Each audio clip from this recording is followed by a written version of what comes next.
cas bambote belé na bino bandeko ba congolais bino ba ebolingaka kotala chaîne oyo Recam TV Monde ya les boss bona mumba muna bandeko kini Congo République démocratique du Congo eza ya koningana par rapport ya libération ya ndeko na biso Vital Kamerhe disons toloba acquittement cour de cassation yuti déjà ko pesa oyo akokai ko pesa pona ndeko Vital Kamerhe toloba aza déjà presque acquitté nde makambo tokosola na émission lelo tokobosa na pete ko beta lisolo ya souffrance ya peuple congolais azali ko nyokwama souffrance eleki makasi peuple a réclamé akanisaki on dirait soki lelo ndeko Félix a eu pouvoir mboka ekokende malamu kasi tozomona toujours kolela na kolela tokosola masolo wana na nani tokosola na invité na biso ya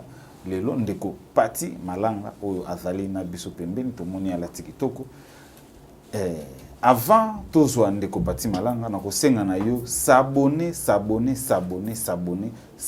na chaîne oyo Recam TV Monde ekosala bien na équipe technique esimbami bongo na ndeko na biso Obed Londo l'homme métier l'homme vidéo le futur papa Obed Londo ndasim équipe technique azali bongo accompagné na Kings Prod nde azali ko accompagner Obed Londo na émission na biso ya lelo toujours ndeko Pati Malanga yo tozuye tozalaka na ye mikolo tuko leka na dossier ya Vital Kamerhe alobaka ebele pona VK ke azali boye justice congolais kangi kasi lelo ye oyo tozuye po ameka koyebisa biso nanu par rapport ya libération ou acquittement ya VK ndeko Vital Kamerhe ape toyoki ke azokozwa moi poste politique mikolo za ko ya toyebi non te tokosola nyonso na ndeko Pati Malanga avant nyonso tika to senga na ndeko Pati Malanga pesa nanu bino mbote potokota masolo na biso boni ndeko. Merci beaucoup mwana mboka Momo Abed le roi de Nzingankuvu. Merci.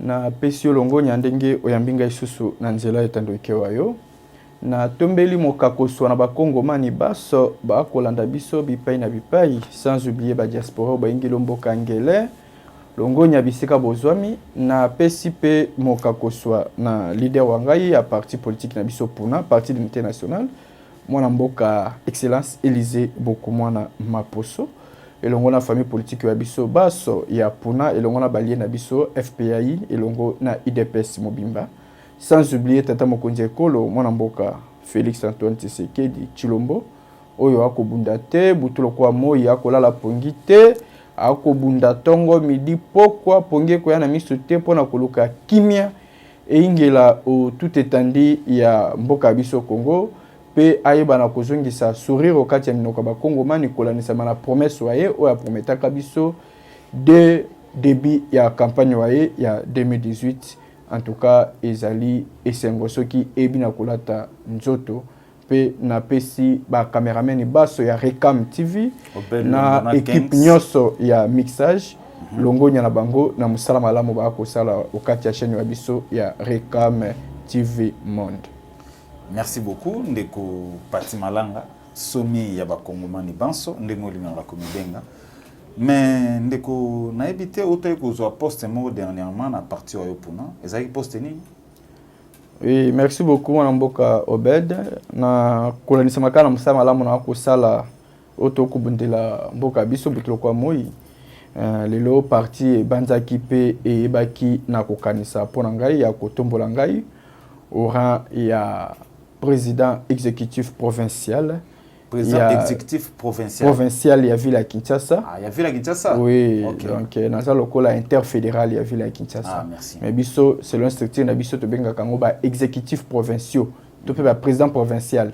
Ngai nde mutu na ko kamba na minute au ville ya Kinshasa na compte ya parti politique pona ko préparer ba enjeu électoral ya 2023. Mais ce sali déjà nini na poste wayo. Bon, depuis na zui responsabilité nangai état que président provincial na zoki d'abord initiative nano ya koluka moyen ya kosangisa baike baso ba ko ngi okacha parti ya biso ba koma comme un seul homme zoki d'abord na souci na monter comité oyo ko basiko na kotambusa parti na biso na compte ya ville ya Kinshasa na monter déjà comité na ngai provincial pe na minute on a baki déjà kotia ba kosala ba mise en place na niveau ya ba district nyonso ya ville ya Kinshasa entre autres Funa Lukunga Tsangu na Mwamba et si na sali yango sikoyo na mikoleza koya na ko inviter bino na tourner na zobanda comme descente ya inspection ya ba fédération nyonso ya ville ya Kinshasa na kosala yango d'ici début ya mois de mai nde na zobanda tourner ya ville ya Kinshasa pour na ko confirmer ba ndeko na pesi bango ba responsabilité na niveau ya ba district à condition que ceux qui na moni musala o na ibisa ba sala baza ko sala yango na ndenge longo bani na kotika bango. Mais ceux qui va saluer en dengue l'humanité, nous avons moyen à couper sa chance d'abandonner comme sous pour que Bassala un bon travail dans contrepartie. Vous soutenez toujours chef de l'État dans ma ponomia 2023, parti au Puna. À soutenir toujours chef de l'État dans ma ponomia 2023. Parti en politique qui est na combo ya Puna, les alliés parti étant conformément à la même vision et idéologie, il y a IDPS qui a un projet de société na bango na biso et ça conforme. Et yango mona qui même avant l'élection en 2018, parti politique ya biso Puna, to yiba qui déjà na ko plébiscité mwana mboka Félix Antoine Tshisekedi comme candidat président en 2018. En 2018 déjà. Oui. Okay. Wana kutu nanu ba kei na libanda ya mboka te pona okende kosola ke babimisa candidat commun. Okay.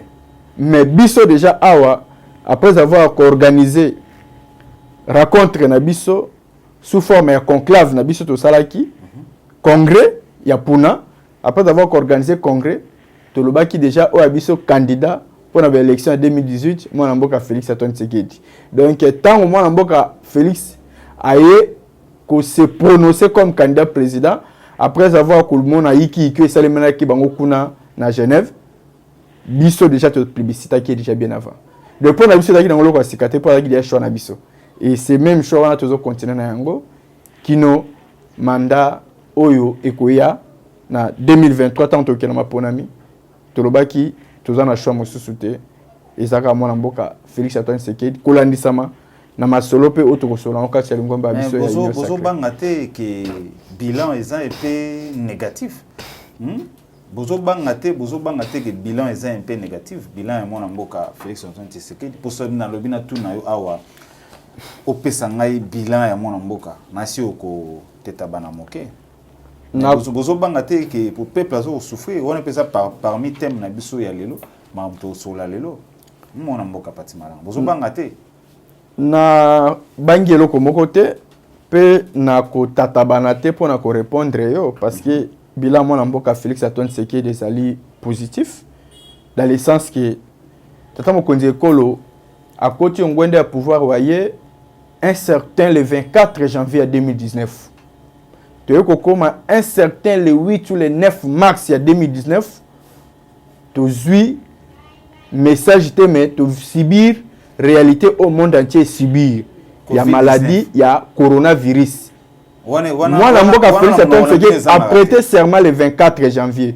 Après quelques mois seulement, 2 mois si je me trompe pas ou 1 mois et demi, tu es la victime de la maladie au coronavirus. Pour attaquer le monde entier. Mais peu importe maladie wana, moi la mboka Félix Antoine Tshisekedi a kangai mabokote, il a quand même osé à kosala osé le nécessaire sur tous les plans malgré qui coincé par Mité Mali Kundu bidongolo miso ba imposteur na ba prédateur o ba kizinga zinga na ipo na ko combattre na yo tali programme ya 100 jours na yo tali programme ya tile gelou mais quand bien même cela aibaki na ko sala comme preuve ce qui total na yo sur le plan social au comment il y a quand même majoration il y a salaire il y a ba enseignant tout le monde qui présence y arrivé à babis à peu près 440 bis il y a transfert la biso na mboka tout le monde baisse il y a prix il y a billet avion o tikala ko sala matin na mboka oyo tout ça la avion ya biso moko ya mboka boyebi yango Congo Airways peu importe mais biso tozo bunda tokuti yango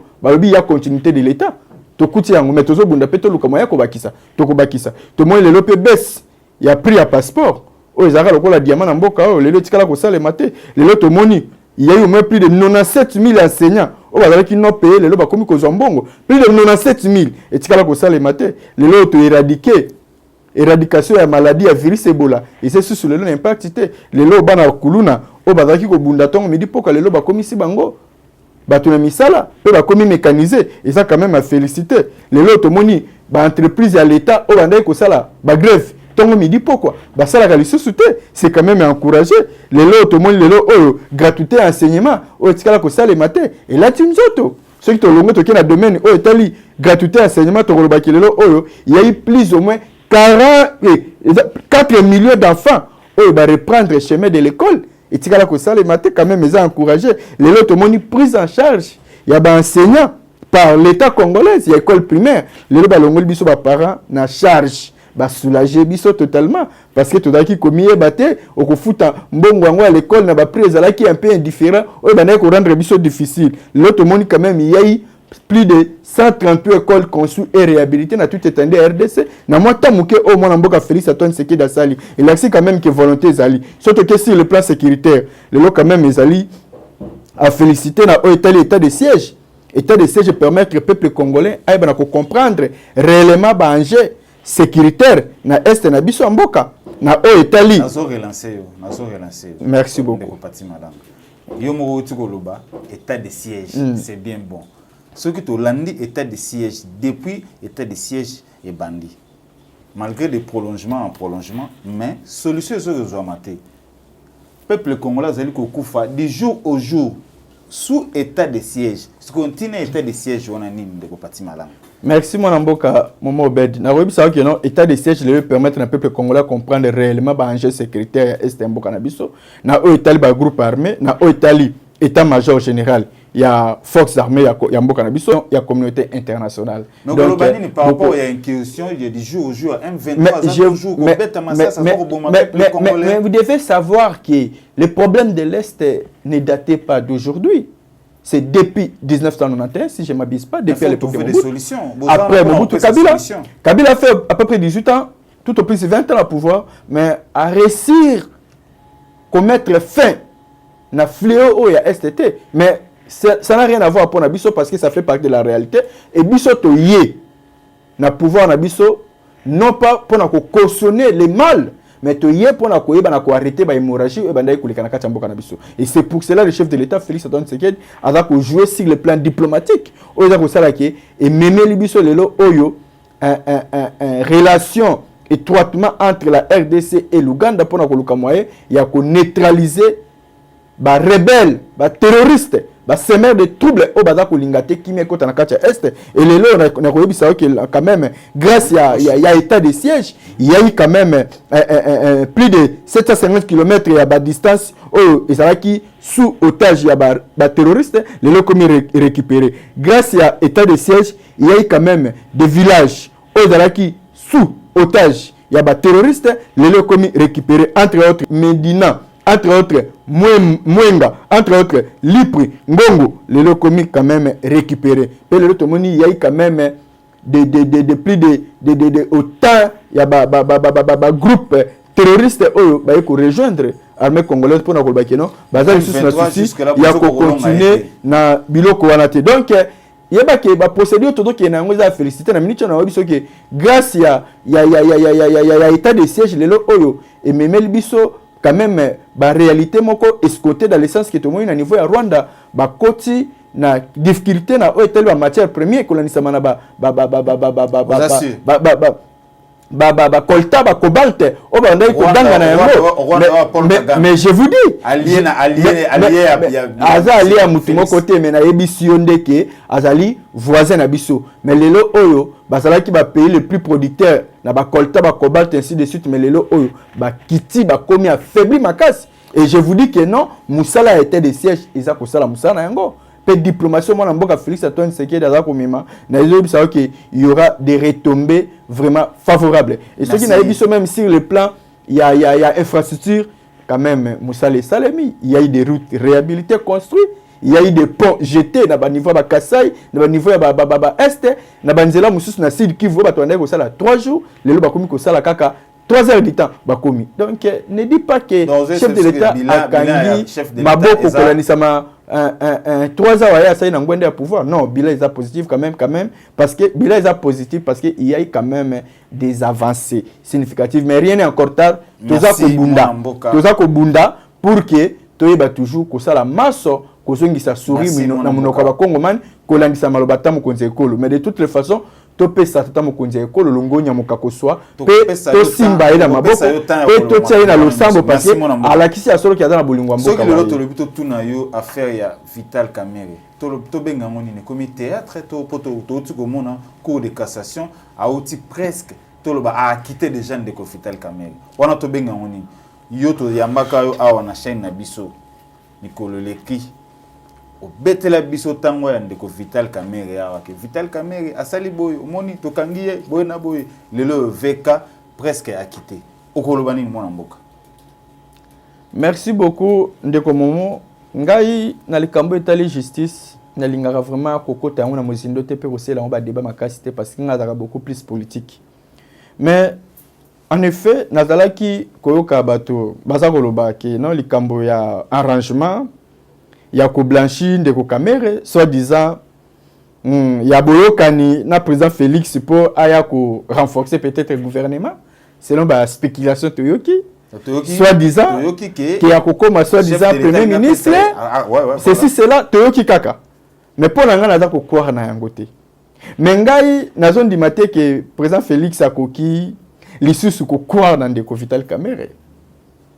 Ah oui, ben, c'est un meilleur partenaire. Bien sûr que ça. Bien sûr. Ah ben c'est un homme mais bien sûr, c'est la politique. Mais tu dois tenir compte de l'indice. Bon. Indice le quoi? Par rapport à la réalité, tu dois soulever. Ah ouais. Au côté de l'absence quelqu'un indice. Na goye bisayo. Ah au bed Londres. Eza cour de cassation ce qui est moniqué irrégularité ezalaki na jugement ya mwana mboka Vital Kamerhe. Ba décider que zongisa jugement wana na niveau ya appel. C'est normal. Et ça n'a pas problème au côté. Et ça le cambo gravité. Peut-être ba monique ko kiti sabakiti cela qui est ezalaki muke. O ba pese ba katele comme tumbu. Soit ezalaki mingi.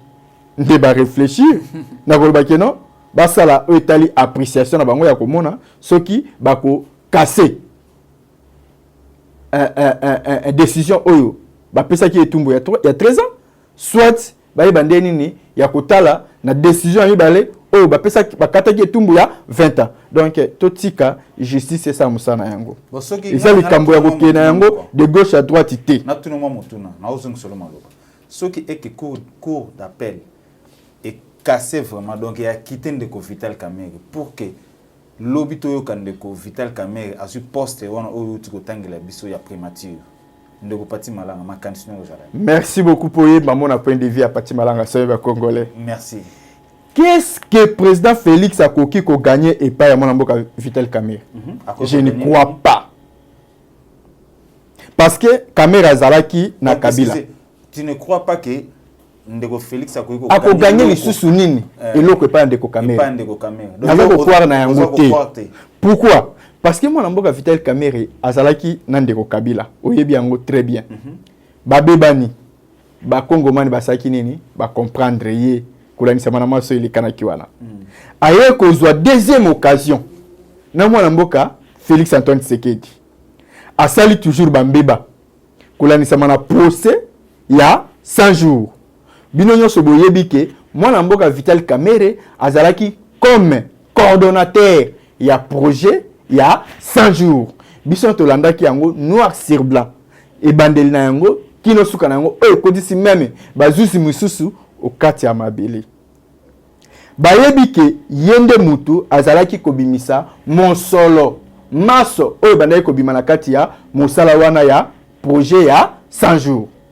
Soki balobi ke Ndeko Kamerhe ayibite. Soki lelo na appel kaka ndingo lobi na balobi ke non Ndeko Kamerhe aza innocent. C'est-à-dire que nani kasi aza coupable na ba makambo esalemaki wana ba maison préfabriquée ti lelo to moni yango te ba programme ya ba so de mouton ndenge la prévisible esalema connaissance ba délai ngona ba coût to moni ya ino augmentation baku ya banzela par rapport ya bambongo banaye ko senga ko pese ba pese là il y a eu des augmentations ba misala principe ala ndenge zalaki il y a eu toujours ba majoration ya ba prix oyo par rapport ya mbongo ndenge esengelmaki salema esalemi bongo te soki azakite nani akoyi kozala coupable tokolobaki nini nani aza coupable soki azakite tokolobaki nini même na bato nyonso basitaki ya présidence wana baza coupable te sikoyo nani akozala coupable merci ndeko abedi sikoyo wana tokolobaki il y a la main noire. Merci. Tout ça, Bossamboulouté. Moi, je suis Tshisekediste. Et maintenant, je suis fatiste. Parce que Félix Antoine Tshisekedi a suivre lignée à Kondo Tshisekedi. Au Bissonio Stotikala comme idéologie et modèle. Et nous n'accepterons pas de cracher sur mémoire Kondo Tshisekedi. Lélo Oyo, ceux qui vont bafouer le programme, il y a 5 jours sur tout le plan de cela veut dire que Bobomi état des droits. État des droits égale 0. Mais Tokoloba yango na marché ba moté. Parce que politique na biso fandi na o Italie ba principe yango za na nzela ya nini? Il y a état des droits. Et état des droits ezali nini? C'est le peuple d'abord. Et bah la justice qui élève ignation. Et état des droits. Et le temps va comme bundisa état des droits. Parce que état des droits égale 0 au moment où batu mususu bakanga ki bango ba ko talisa biso réellement que non effectivement ta la politique ta mo konsekola ye na yango na mutu nyoso o akoya ko tia miswaye na o etali mosolo alita na o etali mosolo ba contribuable congolais. Mais le temps va comme ko luka moyen ya ko privilégier bato modèle wana ngana ko zala un peu vraiment moi mouké desi yango na lobby ceux qui ba innocenté de ko caméra c'est que il y a eu quand même des apprêts mutu moko oyo ba komi mutu moko ba bimanaye nulle part parce que comportement de ko caméra même ba électorat na ye na Sud Kivu o ba na simanaye ko landisa ma réalité o ba mo ba mona ki na programme ya 100 jours ba comprendre quand même que non il y avait toujours des angoisses roches. Ndeko Pati Malanga somi ba kongomani banso. Na yoki ni ozolo ba c'est bien bon. Mais ce qui le non le bina tuno motuna. Président oyo a parti, mon mboka Élysée. Na poste oyo ya zana ngwana. Eloko nini ya malonga zo sala. Yepe fo akende poto zo mona eloko te. Soto bito tuna yo président oyo a parti. Oyo bisa biso makomi balé ou misatu. Oyo ya sasali na poste ona ya ministère. Il y a vice-ministère au web Sabsoni. Merci beaucoup mon amboka Obed. Na kolobaita qui est nationaliste Congo mania solo. Bagam so koloba ke non na ju parti pris pour leader à parti na ngai non c'est faux archi faux. D'abord na web c'est pas Congo mania que mon amboka Élysée beaucoup mana. Azali un homme honnête, crédible, loyal et juste. À l'égard il y a pas responsabilité na. Ce n'est pas pour rien le chef de l'État pour apporter qui choix na. Liboso nae pour na ko pesa ye bonga wana vice-ministre en charge du budget. Mais vous devez savoir que aza limité hein ko la na responsabilité nae parce que azali vice-ministre titulaire na inde mutaza na responsabilité nyo surtout. Mais quand bien même que azali vice-ministre quand même état que azali mutu ya changement aza ko porter quand même ba idée nae liboso ya titulaire nae pour que a marché conformément na ndenge payé à lingeli ko la na mo boyebi na ya musala. La preuve na ngo bomo lelo na o etali ba doublon oyo remarquer dans ma cambo Italie, il y a des salaires, il y a des travailleurs, il y a eu des gens oyo, il y a 3 salaires, 4 salaires, 2 salaires, des fois 5 salaires, dans différents ministères. Mais le grâce à moi, je Élysée beaucoup moins, je découvrir yango, il y a eu des millions de doublons bah mettre à l'écart. Quand même, il y a une part de responsabilité et revenir na qu'est-ce à l'État. Il s'agit que somme ya mosolo et s'augmenter les sous pour que et permettre de couvrir la vidéo bandai ko salema et d'aider tout le monde quand même babundi pour na mettre fin na etali grève ya ba enseignant école primaire na etali pesu grève ya ba enseignant ya école universitaire les lots quand même la citation est décantée ba enseignant ba reprendre musala ba bango na ndenge longo bani et na moni quand même que moi na mboka Élysée beaucoup moins na na moi boye biboye mukie na o Italie domaine wana aza vraiment kotalisa yango liboso titulaire na pour que ba marcher conformément kolandisa na vision chef de l'état peso kotali le ministère à budget et ça pas ba ministère oyo ils osent vraiment à tout moment apprécier na o Italie même bande ko na biso oyo basala ka ba sondage c'est kolandisa makeno boye wana ayaki okanga maboko te aza ko pesa ba directive na ba orientation et la preuve en est pe bomoni quand même que baza ko bundaka na ba département nyonso tout oyo Italie mosolo ya bango pona kufutama ekendaka kana lombangu pe na ndenge longobani ba retard même ba paiement ezozalaka te parce que quand même côté wana azozala crédible non moi na mboka Élysée beaucoup mwana pona biso to kosenga ni na tata mokonzi ekolo soki remaniement koya ba pesa ye poste ministère mobimba yemoko comme ça ba découvrir les sous davantage abimisa même une grande partie à boye oya bombi parce qu'il y a des vice mais tant qu'on a une responsabilité et tant que ministre titulaire j'espère bien que peuple congolais na département où va couper ça yemo quoi assumer va cause la décider mais déjà ici va découvrir quand même pour ba monique boye pe na département ministère à budget et porter quand même soulagement au peuple congolais d'après yo ceux qui ba lobby autant que la biso 2 3 4 ministres bazo sala na gouvernement au kotanga banani mwana mboka beti na ye nanga te pona ko salaka publicité ba ministre mais na ko ebisa oke bao baza ko sala malamu baza minorité bao bazo kokelo ko moko te na gouvernement ba warrior oyo baza majorité c'est que vous devez savoir yango wana on a poto te ko mona ndenge ba sala ki na ministre oyo ba oti ko sala ko longola parce d'après yo mais ndenge ba sala ki na ministre économie baza ebele ba continuer yango na yebisaki ba député na biso longonya mokakoswa na initiative bazuana et suka wana te ba continuer parce que les trains ta marche ba la kisa yango po baza ebele na kotanga nga ba kombote ndeko beton na bisiki baza ebele c'est que baza ebele parce que to moni ke na ba domaine ebele na ba ministre ebele ba sungi biso te ndenge to dingela ki salema dossier 145 territoires to komi wapi pour notre dossier wa.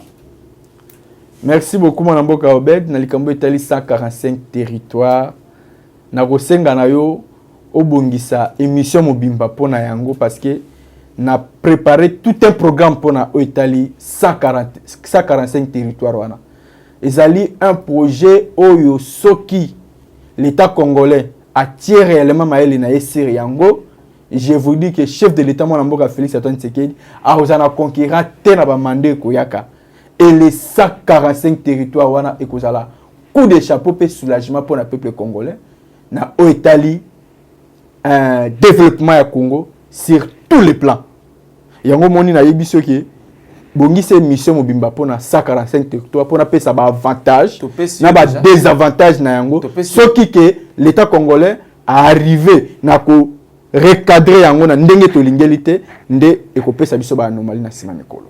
To pesane rendez-vous la semaine prochaine de Gobed Lonozonga to pesane rendez-vous na ndeko Pati Malanga la semaine prochaine to betali solo à 145 territoires ça va semaine prochaine oui merci nakoya pour naza no service ya ba Congomani nakoya pour na décortiquer yango de long et large natalisa ba Congomani avantage na désavantage à 145 territoires au moment où ceux qui l'état congolais à suivre ba lignée au biso to kopesa te comme modèle kolandisa mana susio toza na ngona mboka na biso bisite kozala mwa moke ekatombe pour éviter détournement non mwana mboka Obedi mwana mboka Obedi na koyebisa yo il y a des détournements mais moi je donne toujours je fais confiance toujours à mwana mboka Gilles Lingeti le ngonya mokako soit parce que l'IGF est là pour contrôler vérifier assurer l'audit technique et administratif et finance ya mboka na biso. Mais tellement de ko combattre na ba ministre mususu na ba député na ba mandataire mususu mais ba ko kokate parce que musala o IGF faza ko sala eza moko ya musala o ko sala ki ta ko na biso non avenir ou pas to kopesa longonya na mutu tango aza ko sala eloko ya malamu lelo oyo to yebaka IGF te ba kundaka IGF ba bombaka yango lelo grâce à moi namboka Félix Antoine Tshisekedi IGF lelo emi monani omiso abatu pe to moni musala eko salema yango to moni ke lelo grâce à IGF to moni ba entreprise ebele public ya l'état et sali ba recette ya somo et maximiser ba recette à tel point que et tikala ko salema te depuis ba entreprise wana banda ko sa musala ngo katamboka Fachi Béton muto yo soutenir kazo tala yo message ni ko kopesa pour le peuple congolais pour la souffrance du peuple congolais.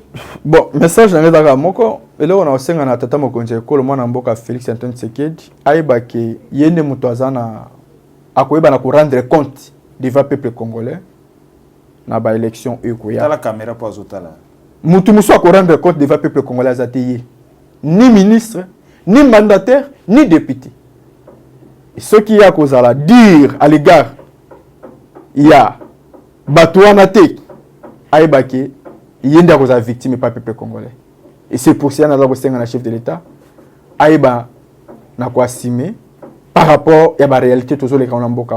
Azo a une décision forte à l'égard il y a un ministre un mandataire parce que bazo sungaïté. Et le cas bazo sungaïté a croisé les bras te atala bango boité parce que bato malamu pe bazali na mboka ba ko sauter o pe bazana souci ya ko tambola na voix pe na ba principe ya conduite insécurité doit tirer la biso le peuple d'abord o yo po ganga po na yango butu lokola moi soki réellement o tie regard na bato modèle wana pe o komona ke ba ko aider yo au lieu que on ndima ko tika kaka bato yo bazo continuer ko surcharger yo lisusu bazo continuer kaka ko charger yo davantage au détriment du peuple congolais. En tout cas, place wana tata mokonzi ekolo fungola miso po ngai somi ba congolais nazali moko na lobelaka otongo midi pourquoi et sengo na yo eza sengo na ngai pas pe ma na yo eza ma na ngai parce que na kolinga te lobby ya Congo balobake tata mokonzi ekolo asale le côté et vous allez sengo te pona nga parce que bitumba IDP se bunda pendant 37 ans ezaki bitumba oyo ya kozongisa Congo na nzela kolandisama na politique oyo yoza kusala pour que Congo ezonga na molongo. Merci mon mboka Pati Malanga. Merci na ndenge yo disposa kitana yo ya ko zana biso na on a Recam TV mondial les boss bona. Merci na yo ndeko du temps ya Rolanda biso e bandeli tina suka boyo ki to décortiquer presque actualité politique nyonso ya mboka na biso. Na sengi na merci na équipe technique Osimba Makina Obed Londo. Obed Londo l'homme métier l'homme vidéo papa na nouveau bébé oazoya karamingite. Zalaki accompagné nande ko na biso Kings Prod ndeba simba ke équipe technique bambote belé na les boss bona mumba muna na maman Rebecca bambote belé na bino libota mumba bambote tukutani prochainement na masolo Yasika allez les Rwandais na couvre toujours du nouveau Tolek